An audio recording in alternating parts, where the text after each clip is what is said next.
Hello, नमस्ते। कैसे हैं आप सब? आज हम एक कहानी सुनेंगे जिसका शीर्षक है गुलाब का घमंड। बगीचे में गुलाब के कई पौधे थे। एक पौधे पर गुलाब की एक कली दिखाई पड़ी।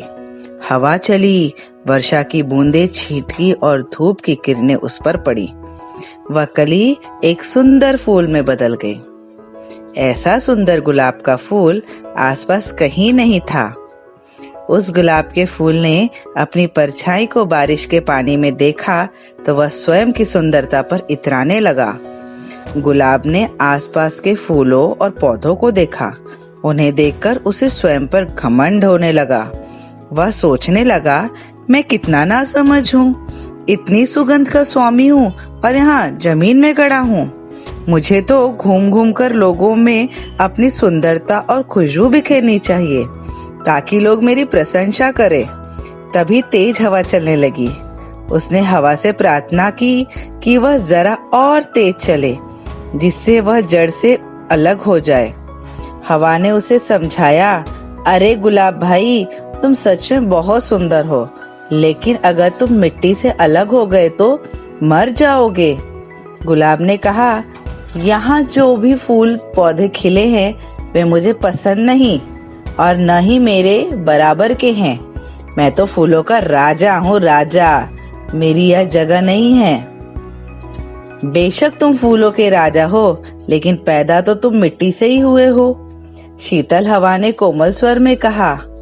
आसपास के फूल, पेड़ पौधे सभी गुलाब को समझाने लगे, लेकिन वह गुस्से में सबको अपने कांटे चुभाने लगा।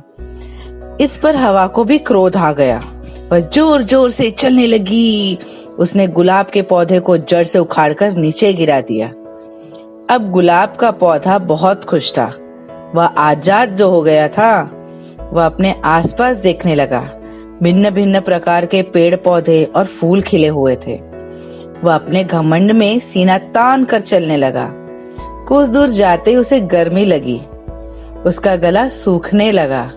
उसे लगा कि उसकी पत्तियां मुरझाने लगी हैं। गुलाब को अपने भीतर कुछ कमजोरी सी लगने रही थी।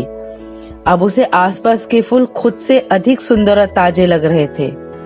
हवा कुछ जोर से चली तो वह लड़खड़ा कर गिर गया। जब हवा ने उसे गिरते देखा तो वह और तेज चलने लगी। पौधा उड़कर माली के चरणों के पास जा गिरा।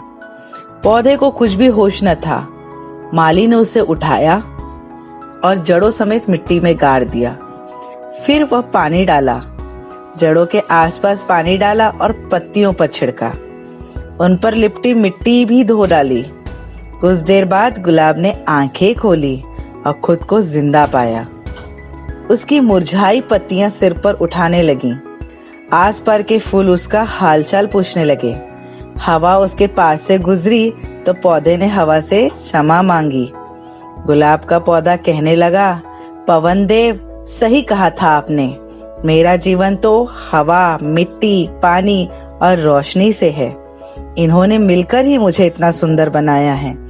मैं अपने कहे पर लज्जित हूँ, जो मैंने अपनी डाल पर खिले हुए फूल पर अभिमान किया। आप मुझे क्षमा कर दो। हवा मुस्कुराने लगी और उसे मीठे झोंके से झुलाकर आगे निकल गई। तो देखा बच्चों, गुलाब ने कैसे अपने ऊपर घमंड किया, लेकिन उसका घमंड हवा ने चकनाचूर कर दिया। जब तक वह मिट्टी के साथ, हवा पानी के साथ जुड़ा था तो उसकी खूबसूरती बनी थी, तो उसे अपने ऊपर घमंड था। लेकिन जैसे ही वह वहां से हटा, उसकी एकदम सुंदरता ढलने लगी। तो वह अकेले सुंदर नहीं था, उसमें उसकी मदद कौन कर रहा था उसकी सुंदरता बढ़ाने में? मिट्टी, पानी और रोशनी। उसके बिना वह अधूरा था।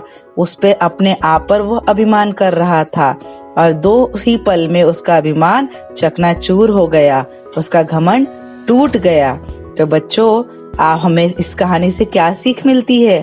हमें इस कहानी से यह सीख मिलती है कि हमें कभी घमंड नहीं करना चाहिए। सभी के साथ मिलजुल कर रहना चाहिए। तो आपको यह कहानी कैसी लगी? मुझे उम्मीद है अच्छी लगी होगी। तो जिन्होंने अभी तक मेरा चैनल सब्सक्राइब नहीं किया है, कृपया इस चैनल को सब्सक्राइब करें और वीडियो पे कमेंट, लाइक और शेयर करें। धन्यवाद।